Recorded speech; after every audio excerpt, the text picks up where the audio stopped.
और अब बात उत्तर प्रदेश की, जहां पर हलाल सर्टिफिकेशन के फर्जीवाड़े के ऊपर बड़ा एक्शन लिया गया है। लखनऊ के हजरतगंज थाने में एक एफआईआर अब दर्ज की गई है, जिसमें कंपनियों पर फर्जी हलाल सर्टिफिकेशन जारी करने और हलाल सर्टिफिकेशन की आड़ में समाज में नफरत फैलाने और आतंकी गतिविधियों के लिए फंडिंग करने का आरोप लगाया गया है।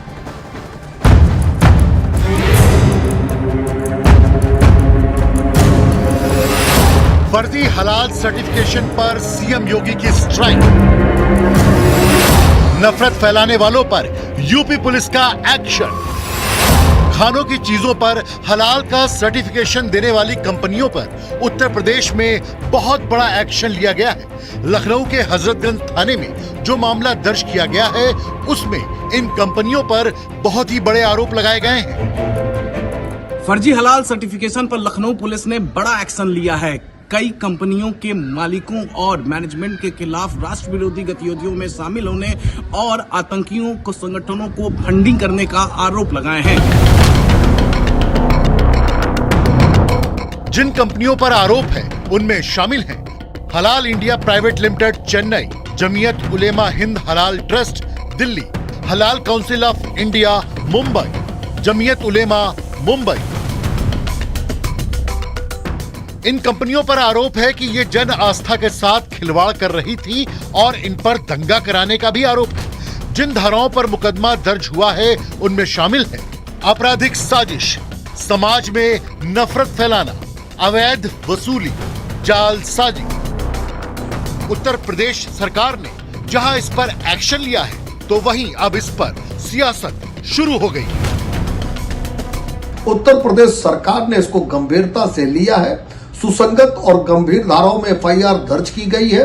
जो लोग इसमें शामिल हैं, जो संगठन शामिल है, यदि वो दोषी पाए गए तो निश्चित रूप से कठोर विधिक कार्रवाई की जाएगी। अगर इस तरीके के धंधे चल रहे हैं, मिलावटी सामान के धंधे चल रहे हैं, फर्जी सर्टिफिकेट के धंधे चल रहे हैं, तो ये उत्तर प्रदेश की सरकार पे बड़ा सवालिया निशान है।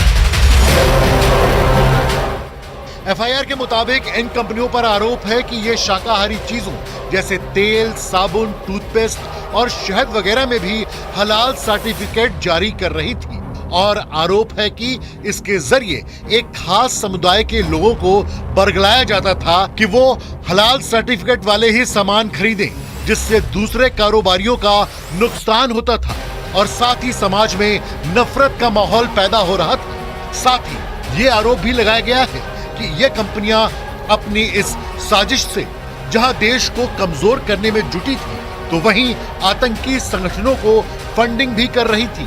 फिलहाल हजरतगंज पुलिस इस मामले की जांच कर रही है। और वहीं इस पूरे मामले में बीजेपी की तरफ से ये साफ किया गया है कि हलाल सर्टिफिकेशन की आड़ में चल रहे गोरख धंधे की शिकायत लगातार मिल रही थी और इसी के ऊपर योगी सरकार ने अब एक्शन लिया है। ये हलाल सर्टिफिकेट करना पूरी तरह से धोखेबाजी है। यह सांप्रदायिक सद्भाव को बिगाड़ने की एक चेष्टा हो सकती है और इसकी जब शिकायतें मिल रही थी तो उत्तर प्रदेश के मुख्यमंत्री योगी आदित्यनाथ जी ने इसका संज्ञान लिया है और संज्ञान लेकर के एक एफआईआर दर्ज कराई है। एफआईआर के आधार पर इसकी जांच होगी कि कौन लोग हैं और किस मंशा के साथ ये हलाल सर्टिफिकेट देने का प्रयास कर रहे थे। क्या इसके पीछे किसी प्रकार का सांप्रदायिक विभाजन उत्पन्न करना है, क्या लोगों की भावनाएं भड़काने का प्रयास है, ये सारी बातें जांच में आएंगी और जांच के आधार पर जो लोग दोषी निकल करके आएंगे उनके खिलाफ ठोस और कठोर कार्रवाई होगी।